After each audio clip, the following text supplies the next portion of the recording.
Amen. On va s'asseoir dans la présence de Dieu, prendre nos Bibles dans le livre de Luc, chapitre 22.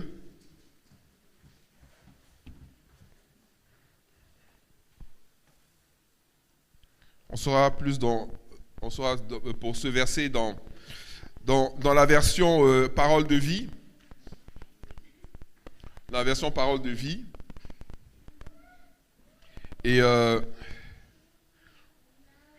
Mais la plupart des versets seront lus dans la version du semeur. Amen. Si tu as trouvé Luc 22, verset 31.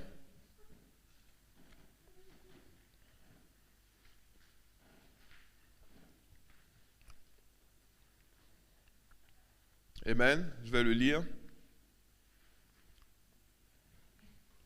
Jésus dit à Simon-Pierre, Simon, Simon, écoute. Satan a demandé de pouvoir vous secouer tous comme on secoue le grain dans un van pour le séparer de la paille. Mais moi, j'ai prié pour toi. J'ai demandé que tu ne perdes pas la foi. Et toi, quand tu reviendras à moi, rends tes frères plus forts. Amen.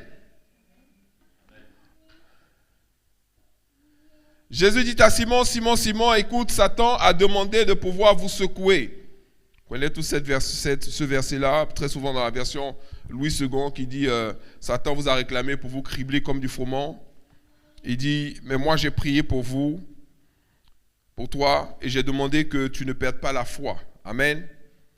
Et toi, quand tu reviendras à moi, rends tes frères plus forts. Dis à ton voisin, rends tes frères plus forts. Amen.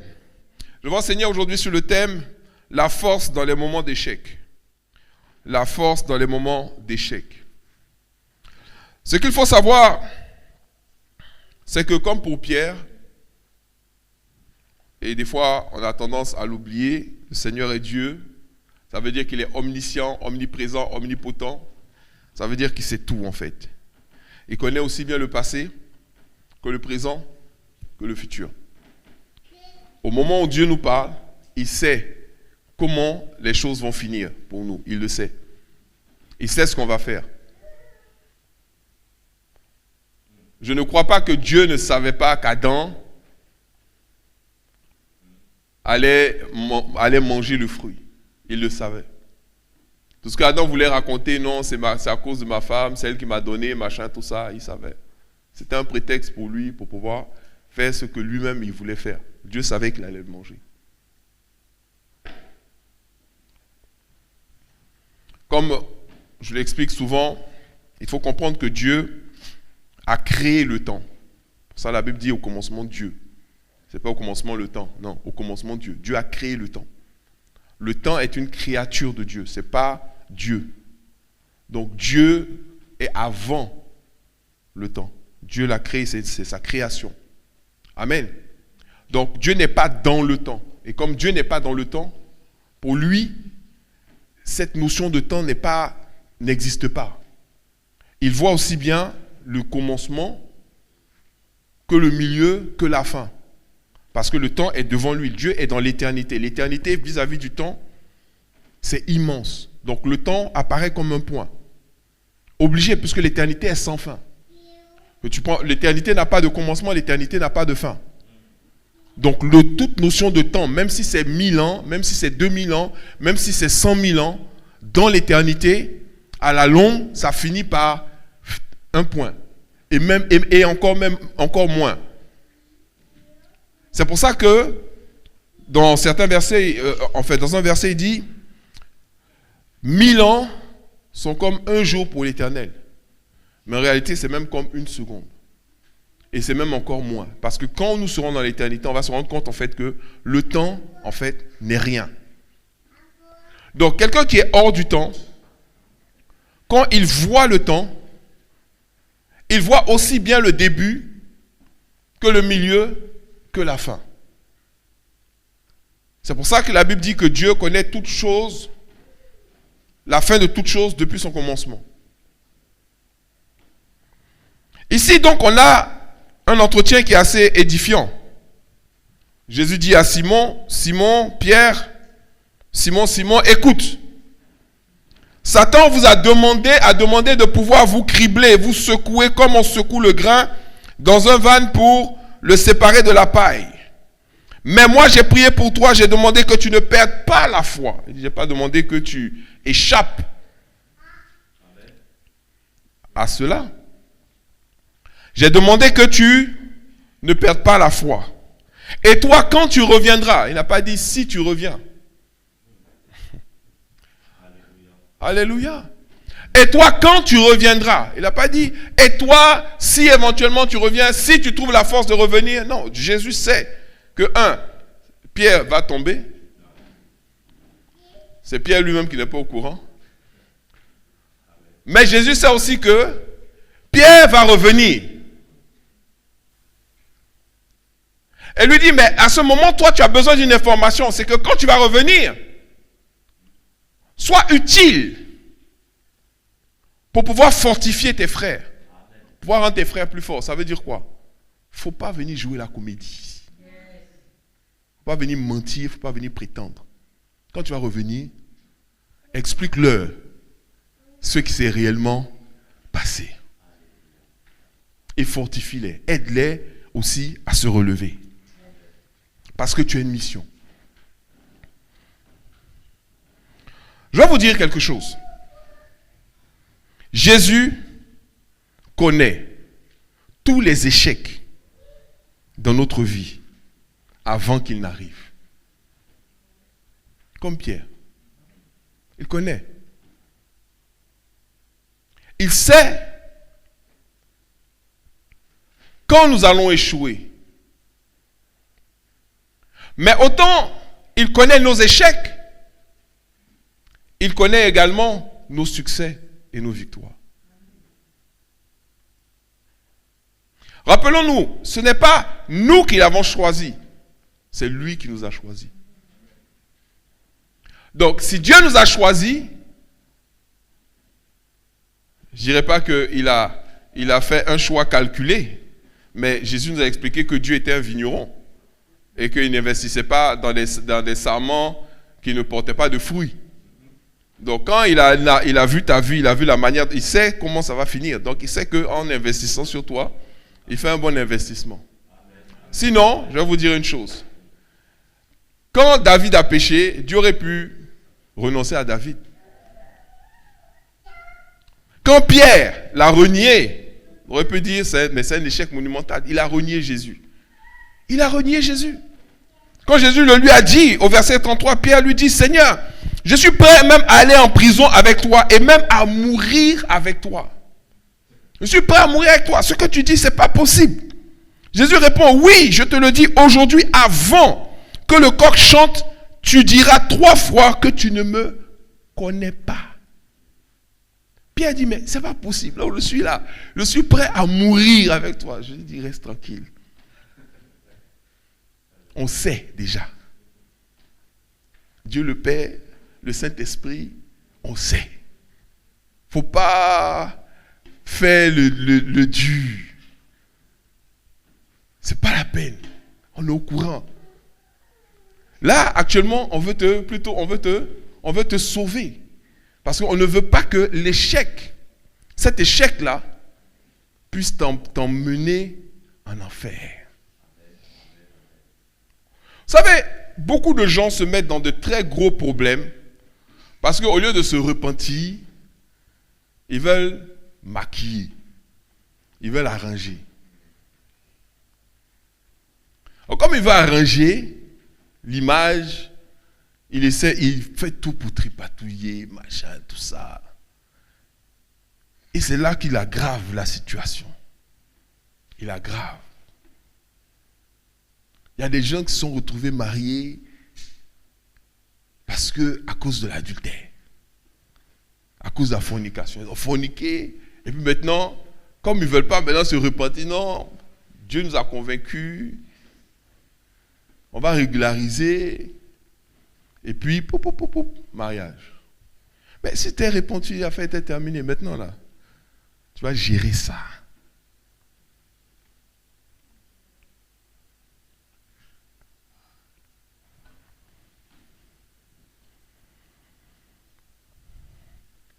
Jésus ne dit pas si tu reviens, mais quand tu reviendras. Amen. Vous savez pourquoi? Parce qu'il sait qu'il va se relever du péché. Comme il sait que tu vas te relever du péché. Que tu vas te relever de tes erreurs. Dieu ne s'attend pas à ce que les enfants de Dieu, que ses enfants, il sait déjà qu'on n'est pas parfait. Il sait qu'on n'est pas parfait. Peut-être qu'on a regardé des gens et puis on s'est dit, ah, eux ils sont parfaits, c'est pour ça que Dieu les bénit. C'est pas vrai. Ils ne sont pas parfaits. Il n'y en a pas. Le seul qui est parfait, c'est Jésus. Le seul qui est parfait, c'est Jésus. Mais ce qui va faire souvent la différence dans la vie de certains enfants de Dieu, c'est la manière dont ils vont gérer leurs échecs. La manière dont ils vont se relever de leurs échecs, de leurs péchés, de leurs erreurs, de leurs mauvaises décisions. La manière. Est-ce que tu vas te tourner vers Dieu et dire, voilà Seigneur, j'ai péché. Seigneur, voilà ce que j'ai fait. Seigneur, reconnais tes erreurs. Ou bien est-ce que tu vas chercher à cacher tes transgressions? Vous vous rappelez ce verset qui dit, celui qui cache ses transgressions ne prospère pas.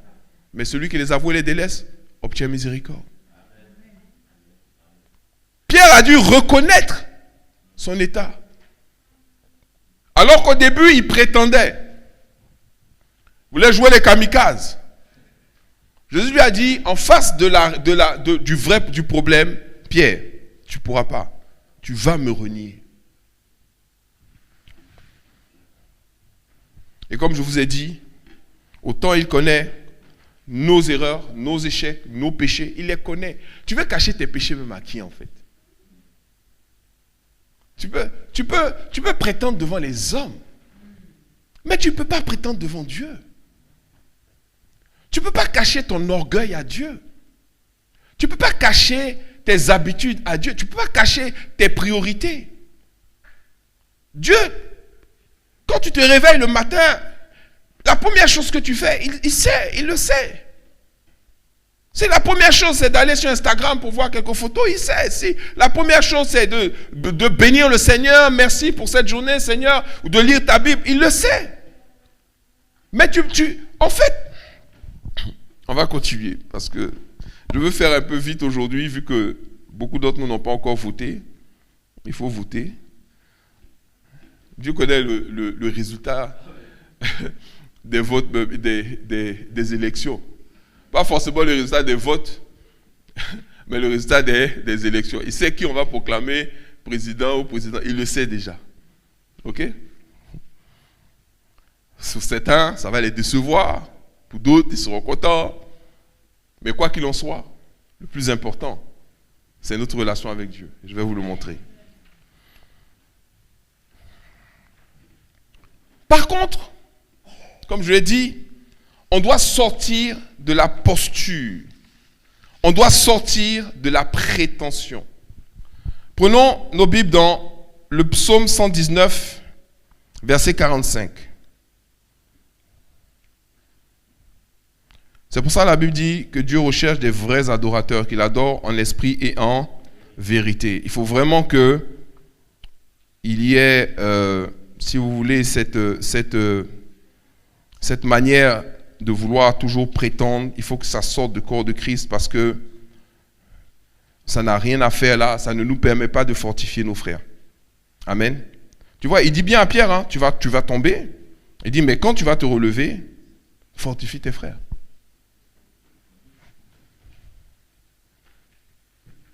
Psaume 119, verset 44, je lis dans la version du Semeur. Je lis dans la version du Sommeur. Il dit, j'observerai ta loi sans cesse. J'observerai ta loi sans cesse et pour toujours. J'observerai ta loi sans cesse et pour toujours. Alors, je pourrai vivre dans la vraie liberté. car j'ai à cœur de suivre tes préceptes. Amen. J'ai à cœur de suivre tes préceptes, j'ai à cœur d'obéir à tes lois. Il dit, alors je pourrai vivre dans la vraie liberté. Quelle est cette vraie liberté? Dieu recherche les vrais adorateurs qui l'adoreront en esprit et en vérité. Là où est l'esprit de Dieu, là se trouve la liberté. Amen. Je vais vous dire une chose. La vraie liberté habite dans le cœur des hommes et des femmes qui sont vendus à Dieu. Amen. Et je vais vous dire, excusez-moi d'être si cru et si grossier, et qui s'en foutent de ce que les gens pensent d'eux. Tant que tu accordes de l'importance à ce que les gens pensent de toi, tu n'es pas libre. Tu n'es pas libre. Ce qui fatigue les gens, c'est de vouloir passer pour ceux qu'ils ne sont pas. C'est fatigant. Parce qu'il y en a des fois qui ont 2 postures, 3 postures, 4 postures. Il y a sa posture au travail, il y a sa posture à l'église, il y a sa posture à la maison, il y a sa... C'est fatigant parce qu'il n'est pas lui-même, il n'est pas libre.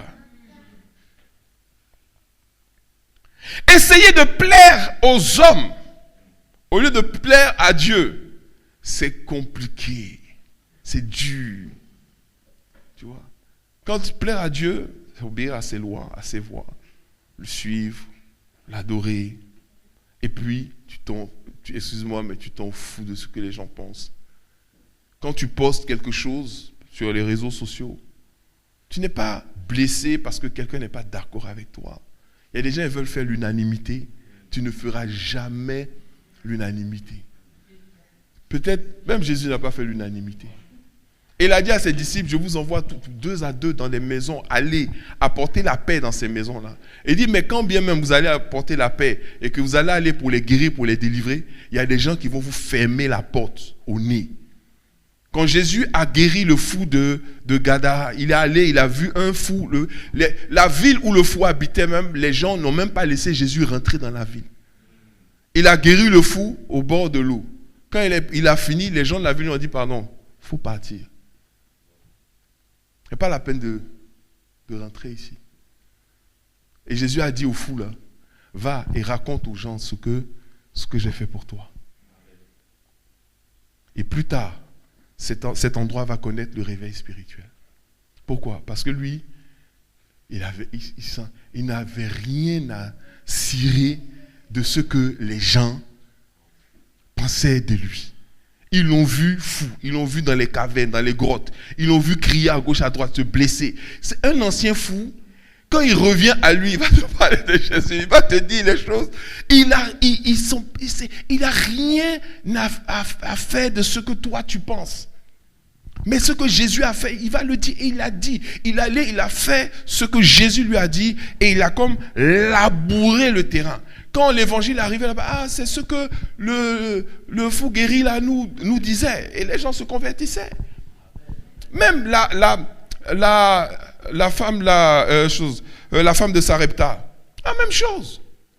Va et dis aux gens ce que j'ai fait pour toi. Vous savez, à partir du moment où tu es vrai avec Dieu et que tu n'as rien, excusez-moi encore l'expression, à foutre de ce que les gens pensent de toi ou disent sur toi, tu deviens utile pour Dieu. Et la Bible nous l'a montré à plusieurs reprises. Il le dit même dans la suite. Dans le psaume 119, verset 46, il dit « Je parlerai de tes édits devant des rois. » Je parlerai de tes édits devant des rois. Combien de personnes sont capables de parler de Dieu et du Seigneur devant leur patron? Combien? Si ce n'est pas quelqu'un qui est vendu à Dieu. Parce qu'il y a des gens qui sont champions pour évangéliser les malheureux, les pauvres. Mais quand ils voient quelqu'un qui est en costume, tout son évangile là, ça finit en même temps. Oh, peut-être que la personne a besoin de l'évangile. Peut-être que la personne a besoin de Jésus. Ce n'est pas parce qu'il roule en Mercedes qu'il n'a pas besoin de l'évangile. Non, toi, tu le vois, ils sont ok, tu l'as déjà béni. Qui t'a dit? Tu ne sais pas qu'est-ce qu'il est en train de vivre.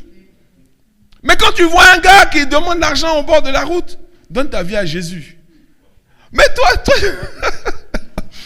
tu peux parler de Jésus à la bouche d'un métro, tu ne peux pas parler de Jésus dans un ascenseur. Pourquoi est-ce que tu vois? Donc en réalité, beaucoup pensent être libres, pensent être de vrais adorateurs, mais ne sont pas de vrais adorateurs. Continuons.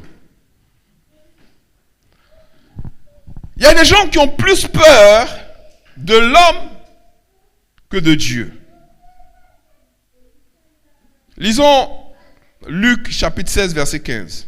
Toujours on reste dans la version du semeur. Luc chapitre 16 verset 15.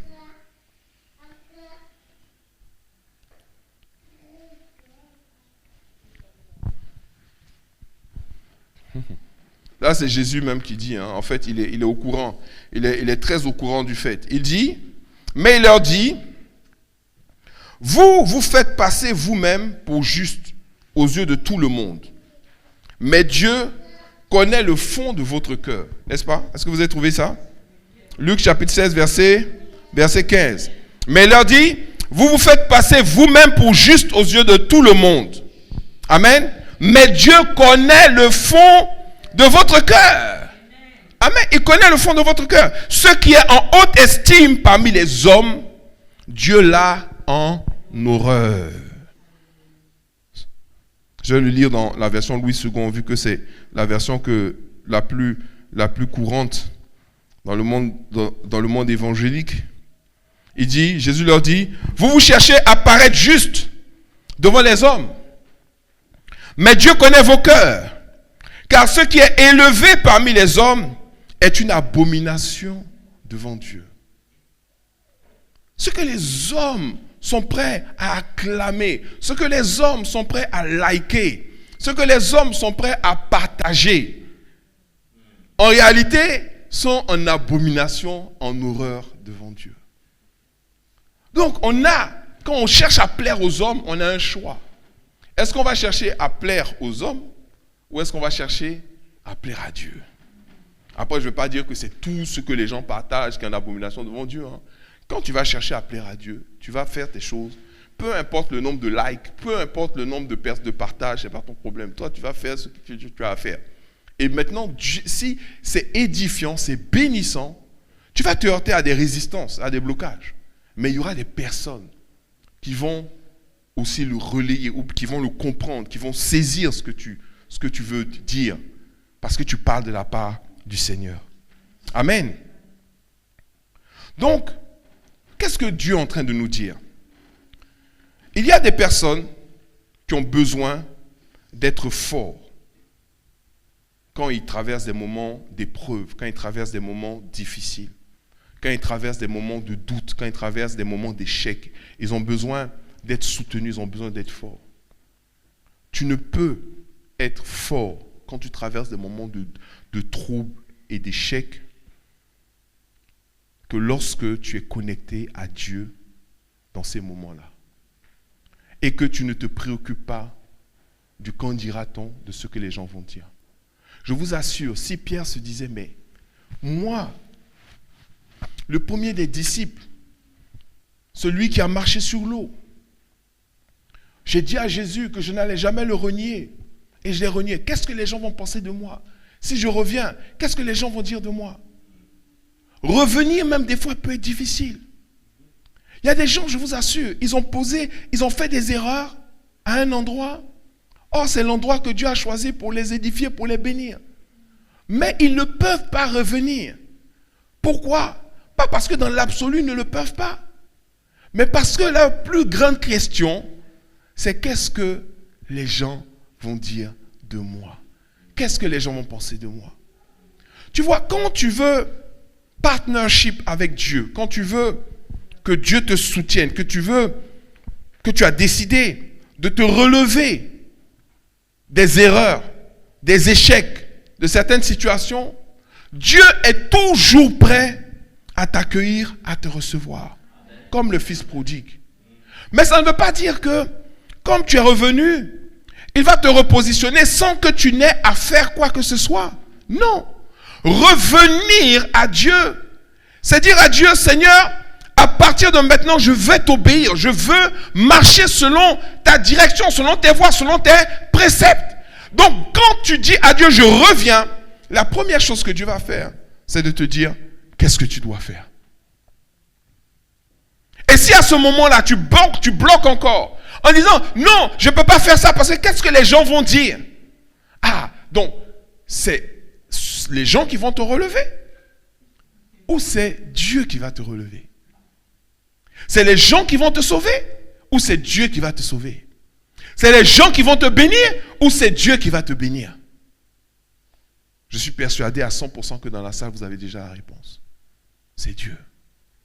Mais pourquoi est-ce qu'on donne autant de pouvoir aux gens?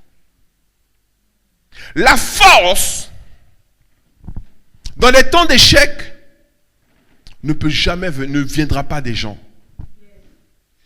Les mêmes gens qui t'acclament, lorsque tu traverses des épreuves et que tu traverses des moments difficiles, ce sont ces gens-là qui vont se moquer de toi. Ce sont ces gens-là qui vont t'affaiblir. Ce sont ces gens-là qui vont faire de toi la risée. Tu vois? Mais Dieu ne fera pas de toi la risée. Il dit, maudit soit quiconque, n'est-ce pas, met sa confiance dans l'homme. Mais celui qui met sa confiance en Dieu est béni. Luc chapitre 22, verset 32. On revient dans Luc 22, mais cette fois-ci dans la version du semeur. On a presque fini. On va faire la Sainte Seine, la communion. Luc 22, 32.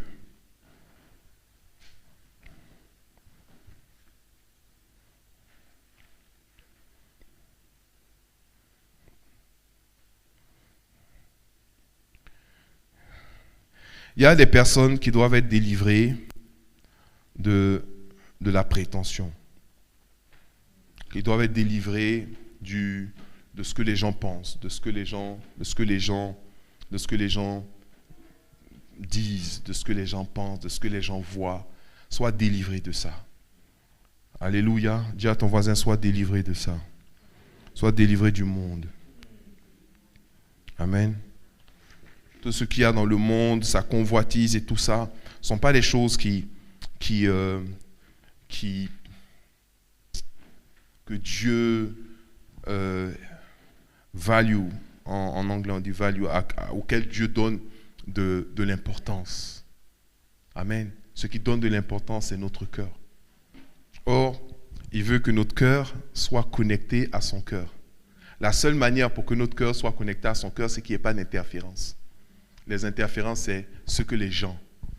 Mais pour que ton cœur soit connecté au cœur de Dieu, il faut que ton cœur soit résolu à obéir à Dieu et à marcher dans les voies de Dieu. Alléluia. Et Dieu va te relever. Et tu auras de la force. Tu auras de la force pour revenir des erreurs. Tu auras de la force, même si ce sont, comme je dis, des erreurs que tu as faites à la suite d'autres erreurs que tu n'as pas voulu confesser ou dont tu n'as pas voulu te repentir et tu t'es engouffré, quel que soit l'endroit où tu es. Quel que soit l'endroit où tu es. Regardez, David, c'était le cas de David. Qu'est-ce qu'il a fait? Il a pris la femme de Uri un soir. Son armée allait combattre, lui il est resté à la maison. Il dit il est fatigué. Mais il a repéré la femme de Uri. Et quand il a connu la femme de Uri, qu'est-ce qui s'est passé? Elle est tombée enceinte. À ce moment, il aurait pu se repentir. Mais il ne l'a pas fait. Il s'est dit, qu'est-ce que les gens vont penser de moi? Que pendant qu'ils sont sur ils sont au front, ils sont sur le camp de bataille, je m'occupe de leurs femmes. Mais il dit, mais ça, pour lui, c'est une grande traite. Donc, il dit, il va arranger. Et comment est-ce qu'il arrange? Il arrange en fonction de ce que les gens vont dire. Donc, il a mis Dieu carrément de côté. Dieu lui a jamais dit d'aller tuer Uri.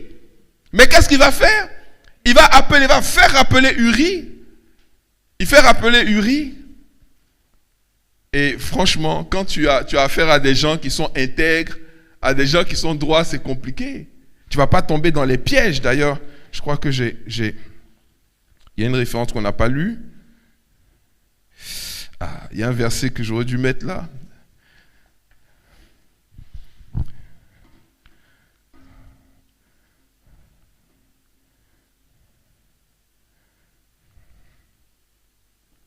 Où il parle des pièges de la vie. Oh my God. Je vais vous l'envoyer par WhatsApp. J'ai pas en écrivant le texte, j'ai oublié de mettre ce verset. Très important. Amen. Il va rappeler Uri et il va dire à Uri, écoute, rentre à la maison, on va te reposer, tout ça. Et il va même lui offrir du vin. Uri va dire, moi, mes amis sont sur le champ de bataille, je ne peux pas me permettre de boire et puis d'aller dormir avec ma femme alors que mes frères sont en train de se faire tuer sur le champ de bataille. Donc il a refusé. Il a refusé. Il voulait que Uri soit ivre et qu'il aille chez lui. Donc c'est sûr, tu reviens de la guerre, si tu vas dormir avec ta femme, il va dire, mais les jours correspondent, donc c'est mon enfant. Mais Uri a refusé. Et quand Uri a refusé, là maintenant il est coincé, il dit, mais c'est pas possible, comment je vais faire pour me sortir de là? Et là encore, il n'a pas mis Dieu. Il appelle Uri, il dit, tiens, voilà une lettre que tu vas donner à ton général. Et la fidélité d'Uri, moi je sais que Uri est dans le royaume de Dieu et je veux le voir, cet homme-là. Sa fidélité. Il va donner à Uri une lettre qui dit au général, le porteur de cette lettre-là, assure-toi qu'il meurt. Assure-toi qu'il meurt. Et il ferme la lettre, il met le sceau royal dessus, il donne ça à Uri. Et Uri va fidèlement. Et s'il avait même ne serait-ce que, il dit, vous auriez pu se demander, mais pourquoi le roi m'a convoqué? Il aurait pu même essayer d'ouvrir un peu pour regarder. Il allait voir qu'on cherche à le tuer. Mais il n'a pas fait. Il a porté la lettre avec fidélité, avec intégrité. Il a remis ça au général. Le général ouvre la lettre. Il regarde Uri. Il dit, ok, merci. Il dit, toi tu es cuit. Le lendemain, il met Uri au front. Premier, le zèle, le front. Tu vois, mais il a été fidèle. Il y a des gens, tu te dis, mais s'il savait, est-ce qu'il allait le faire quand même, en fait? S'il savait que c'était une lettre qui demandait aux gens de le tuer, est-ce qu'il allait quand même la porter? Il y a des gens qui sont tellement intègres, tellement intègres. C'est facile de toutes les façons, si je m'échappe, je vais aller où, en fait? Je vais aller où? Si le roi veut me tuer, ça sera soit sur le champ de bataille, soit chez moi à la maison, quel que soit l'endroit où j'irai. David était dépositaire d'une autorité que Dieu lui a donnée. Il avait droit de vie et de mort. Il a abusé de cela. Et non seulement il a fait ça, il trahit ses combattants. Il trahit les gens qui lui sont fidèles. Il s'éloigne de Dieu. Il fait tuer des gens pour son plaisir personnel. Et Dieu va quand même dire de David, voilà l'homme selon mon cœur. Il va quand même... Est-ce qu'aujourd'hui, le nom de David est interdit d'être prononcé dans une église? Est-ce qu'il y a une église où on peut dire, surtout, on ne veut pas entendre, personne ne parle de David, hein. David c'est un criminel, David c'est un tueur. David vole la femme de ses combattants. Est-ce que quelqu'un peut dire ça? David est toujours un des prénoms les plus répandus dans le monde et le plus donné aux enfants. Mais quand vous prenez le palmarès de David, vous vous dites, mais sur quoi c'est basé? Parce que plus tard, David va rencontrer un prophète qui va lui dire exactement ce qu'il a fait. Confronté devant Dieu. Et là, à ce moment, il aurait pu faire tuer le prophète. Le prophète, il prenait un risque en disant ça. David aurait pu étouffer l'affaire. Hein. Ce que les gens font aujourd'hui en manipulant les médias, les gens de pouvoir manipulent les médias pour faire croire aux gens ce qu'ils ont envie de croire. Ça a toujours été le cas. Un homme de pouvoir, il a le pouvoir aussi sur la communication. C'est la communication que Poutine veut qu'il passe en Russie. C'est la communication que le pouvoir français veut qu'il passe en France. Et c'est comme ça. Aux États-Unis, c'est la communication que les Américains veulent. On parle de liberté de la presse. Liberté de la presse, c'est liberté de dire ce qu'on vous dit de dire. Parce que les sources d'information sont contrôlées aussi. Et donc David aurait pu faire tuer le prophète. C'était entre eux. Ou bien il aurait pu dire au prophète, tu as dit ça à qui d'autre? Donne-moi la liste un peu des prophètes à qui tu as parlé de ça. Après il dit, bon, on va organiser une soirée de prière, de repentance. Appelle tous les prophètes à qui tu as parlé de ça. Et puis vous venez, on va prier, vous allez m'imposer les mains. Et puis il cache des soldats là-bas, il fait égorger tout le monde. Et il dit comme ça, plus personne ne parle de ça. Il aurait pu faire ça. Il avait le pouvoir, il était le roi. Mais à un moment, quelque chose va jaillir de son cœur, qui est plus fort que ce que les gens vont dire. Parce que pourquoi est-ce qu'on est au courant de ça aujourd'hui? Pourquoi on est au courant? Parce qu'à un moment, il s'est dit, bon, peu importe ce que les gens vont dire. Peu importe ce que les gens vont dire. Peu importe ce que les gens vont penser. Peu importe ce que les gens vont penser. Amen. Mais, à partir de maintenant, le plus important pour moi, c'est ce que Dieu pense. Et du trou dans lequel David était. Excusez-moi encore l'expression, mais de la merde dans laquelle il s'était plongé. Vous savez, la grâce, quelqu'un expliquait la grâce une fois comme ça. Il dit la grâce, c'est Dieu qui te voit comme dans une fosse remplie de merde et qui descend dans la fosse pour aller te chercher et te faire sortir. C'est ça la grâce. C'est Jésus qui vient sur la terre pour pouvoir nous sauver. Vous savez, les grands seigneurs là, ils ne peuvent plus rester au ciel là-bas et puis dire, suivez-moi, je suis le Fils de Dieu, machin. Non, il a dit, je vais aller. Je vais descendre là où ils sont. Je vais me faire comme eux, vivre comme eux, marcher comme eux, manger comme eux, connaître leur réalité, être éprouvé comme eux. Et là, je pourrais les sauver. Vous voyez? Donc, si Dieu nous a sauvés dans la vérité, parce que s'il nous avait sauvés en tant que Dieu, mais c'est trop facile. Mais il nous a sauvés en tant qu'homme. Il nous a prouvé que c'était possible. Il l'a fait pour nous. Donc, il n'y a personne sur cette terre qui peut dire qu'il ne peut pas marcher dans la vérité. Si tu t'es enfoncé dans le mensonge, tu peux encore revenir dans la vérité. C'est une décision. Et c'est la seule manière d'être sauvé en cas d'échec. Parce que si tu te retrouves dans l'échec et que pour masquer l'échec, tu continues à faire des choix, des décisions pour cacher, pour masquer, pour que les gens ne sachent pas, pour qu'il n'y ait pas ci, pour qu'il n'y ait pas ça, pour qu'il n'y ait pas ceci, pour qu'il n'y ait pas cela. Tu vois, regarde, il dit à Pierre, quand tu seras revenu, fortifie tes frères. Est-ce que le témoignage de David ne nous fortifie pas aujourd'hui? Vous savez, il y a des témoignages de victoire fortifient les gens, hein. Mais les témoignages aussi des erreurs et des échecs des gens nous fortifient également. Alléluia. De voir la fidélité de Dieu. Jusqu'où ça peut aller.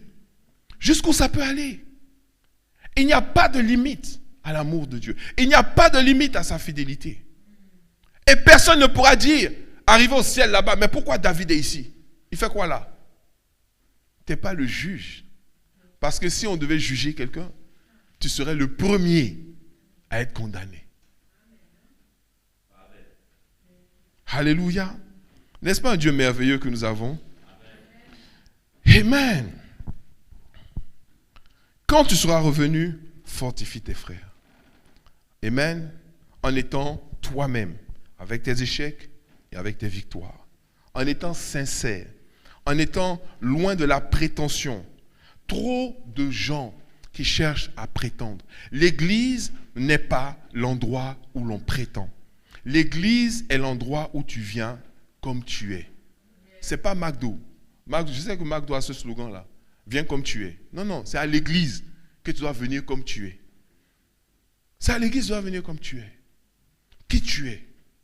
Tu as besoin d'aide, demande de l'aide. Tu as besoin de prière, demande la prière. Tu as besoin de soutien, demande le soutien. Tu as besoin d'être fortifié, sois fortifié. Tu as un témoignage à rendre, rends-le dans la vérité. Soyons vrais, nous allons voir la gloire de Dieu. Personne n'est là pour vous juger. Personne n'a le droit de vous juger. Parce que celui qui vous juge, c'est votre avocat. C'est Jésus. Amen. Sans rien essayer de prouver à quiconque. Et moi, Dieu m'a dit, c'est comme ça que tu pourras être fort et donc que tu pourras fortifier tes frères. C'est comme ça que tu pourras être libre. Sois libre du qu'en dira-t-on, de ce que les gens vont dire. Fais ce que Dieu te demande de faire. Ce sont de tels adorateurs, des vrais adorateurs, que notre Père recherche. Il recherche des vrais adorateurs qui l'adoreront en esprit et en vérité. C'est en esprit et dans la vérité. Alléluia. On va se lever, on va prier le Seigneur.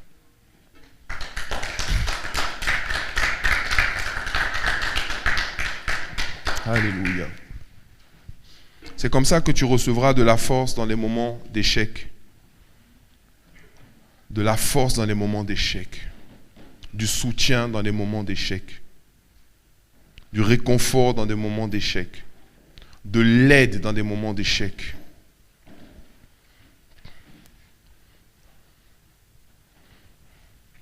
Alléluia.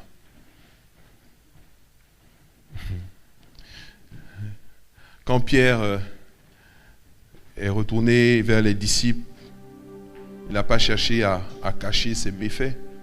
Il n'a pas dit non, hein, moi je l'ai pas renié. Hein. Non, tout le monde l'a vu. Le problème c'est que lui là, il ne faut même pas se cacher puisque c'est en direct. Et tu le connais? Qui, moi? Même Jésus. Même Jésus, ça dit, il regarde Jésus dans les yeux. Jésus le regarde comme ça. Pierre regarde Jésus. Ça, c'est le moment maintenant de prouver ton amour. Ce que tu disais tantôt là, que non, tu es prêt à aller en prison pour lui, que tu es prêt à mourir avec lui. C'est là maintenant. Il dit, qui, moi? Moi, lui là, je ne le connais pas. Et quand vous lisez la version en grec, il a même parlé d'une certaine manière, c'est-à-dire les mots la relatent un certain ton, et il a parlé d'une certaine manière tellement crue que les gens ont dit non, vraiment, s'il le connaît, il ne peut pas parler comme ça. C'est-à-dire, il a même dit, blasphémateur comme ça. D'ailleurs, donnez-moi la chic quand je le frappais. Tellement il a renié, c'est-à-dire son reniement là, lui-même, pendant qu'il était en train de renier, il était étonné de ce qu'il était en train de faire. Tu vois? Le problème, c'est que quand tu te préoccupes plus de ce que les gens pensent que de ce que Dieu dit, Dieu veut, ou des voix de Dieu, des commandements de Dieu, tu peux te surprendre en train de faire des choses que tu ne pouvais même pas t'imaginer faire en fait. C'est pour ça que les ordonnances et les commandements de Dieu sont là. C'est pour ça. Parce que c'est figé. Certains étaient écrits sur des parchemins. Les commandements étaient écrits sur des pierres. Maintenant, la parole de Dieu, c'est écrit dans notre esprit, c'est figé, c'est quelque chose, ça ne varie pas en fonction de nos émotions. Ça ne varie pas en fonction de nos envies. Ça ne varie pas en fonction des gens qui sont en face de nous. Ça ne varie pas en fonction des circonstances. C'est le même hier, aujourd'hui et éternellement. C'est le même. Donc quand tu te sens l'envie, où tu es faible, où tu es ceci, tu dis mais qu'est-ce que Dieu dit? Et tu t'accroches à ça. Et ça va te donner la force de faire ce que tu dois faire dans ce moment précis. Alléluia. Élève la voix, parle à ton Dieu ce matin. Parle à ton Père ce matin. Je veux être ce vrai adorateur que tu recherches. Ce vrai adorateur qui t'adore en esprit et en vérité. Je veux être ce vrai adorateur qui t'adore en esprit et en vérité. Oh, alléluia, alléluia, alléluia. Je veux t'ouvrir mon cœur, Seigneur. Me livrer entièrement à toi. Totalement à toi, Seigneur. Et quelle que soit la situation dans laquelle je suis ce matin, et pour les personnes qui nous suivent également sur YouTube, maintenant pour la plupart, alléluia. Quelle que soit la situation dans laquelle tu es, fais confiance à Dieu, mets ta foi en Dieu et tu recevras de la force dans le moment d'épreuve que tu es en train de traverser. Si tu traverses un moment d'épreuve ce matin, je déclare que tu reçois de la force pour te relever. Jésus n'a pas dit si tu te relèves, il dit quand tu reviendras. Il n'a pas dit si tu reviens, il dit quand tu reviendras. Il sait que tu vas revenir. C'est pour ça qu'il t'a choisi. Tu penses que tu vas rester comme ça? Tu ne vas pas rester comme ça. Tu vas servir Dieu. Alléluia. Tu vas vaincre cette situation. Tu vas la surmonter. Tu vas sortir de là. Dieu a investi en toi. Dieu s'est investi en toi. Dieu a versé son sang pour toi. Il a versé son sang pour toi. Nous allons d'ailleurs nous approcher de la table du Seigneur ce matin. Alléluia. Nous allons communier avec le Seigneur. C'est pour ça qu'il est mort à la croix. C'est pour ça qu'il a versé son sang. C'est pour que la croix te serve de pont. De pont pour revenir à lui. Alléluia.